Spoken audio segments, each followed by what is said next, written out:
Welcome back. I'm Grufftikins, and today we're going to be looking at whether Kim Jong-un is actually insane. So let's look at the evidence. Born on the 8th of January 1984, or possibly the 5th of July 1984, no one is completely sure, he inherited power in 2011 after his dad, Kim Jong-il, died.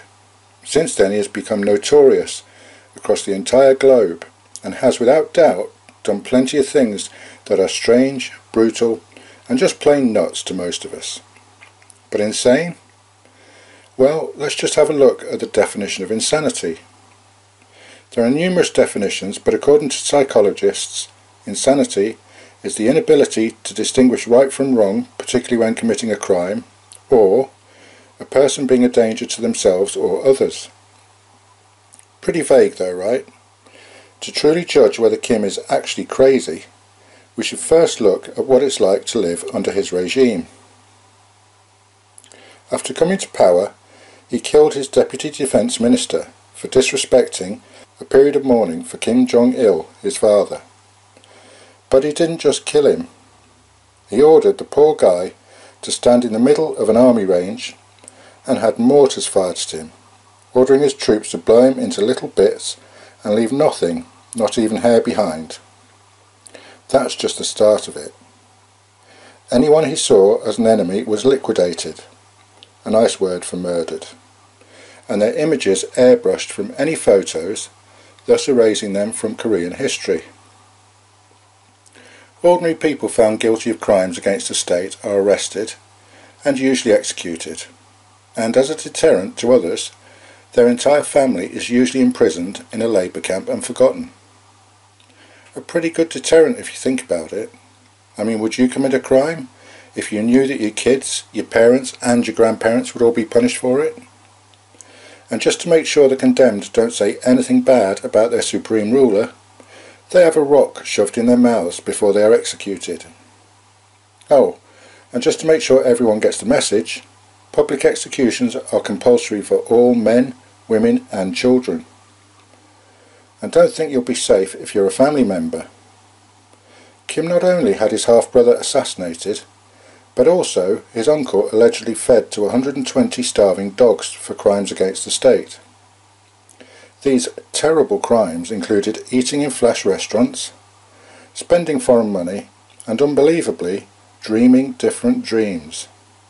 Yep, you heard it right. Sentenced to death for his dreams. He also had members of a female musical group machine gunned to death for apparently watching pornography, one of whom was his ex-girlfriend. I'll leave you to draw your own conclusions on that one.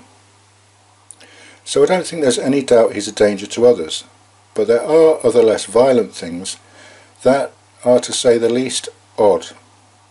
For instance, I bet you thought the year was 2017, right? Just like everybody else.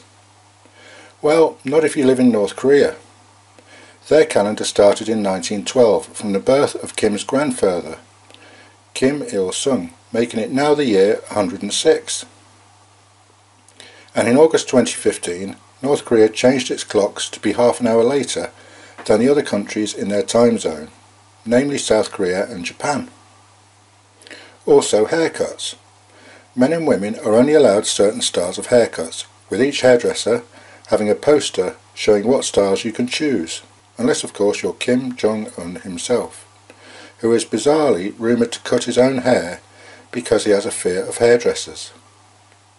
Who knows, maybe he thinks they'll take too much off. Oh, and for any of you hippies out there, weed is actually legal and often grows wild along roads and pathways, many people often preferring to smoke that than normal tobacco. One thing they do is have elections. Can't be a bad thing, right? Wrong. Their elections are held every 5 years and people are allowed to vote. But there is always only one name on the ballot paper, so the result is a foregone conclusion. Unfortunately, the Korean people are cut off from the outside world and are brought up to believe Kim Jong-un is a godlike figure, who they are made to call Shining Sun. They are even told he is such a divine being he doesn't ever need to take a crap. That's right, officially he doesn't poop. So do all these things make him insane? He's certainly reminiscent of the famously mad emperors of Rome, who were brutal, killed who they wanted, took whatever they desired, and believed they were gods. Although they had an empire that spanned the world, and he's got a poverty-stricken country that will never spread beyond its own borders. There's no doubt he is cruel, bizarre, and his behaviour is erratic to say the least. But is he actually clinically insane? I know I have my own opinion, but I'll leave you to decide for yourself. Thanks for watching, and as always, don't forget, the world is watching, so please be kind to each other.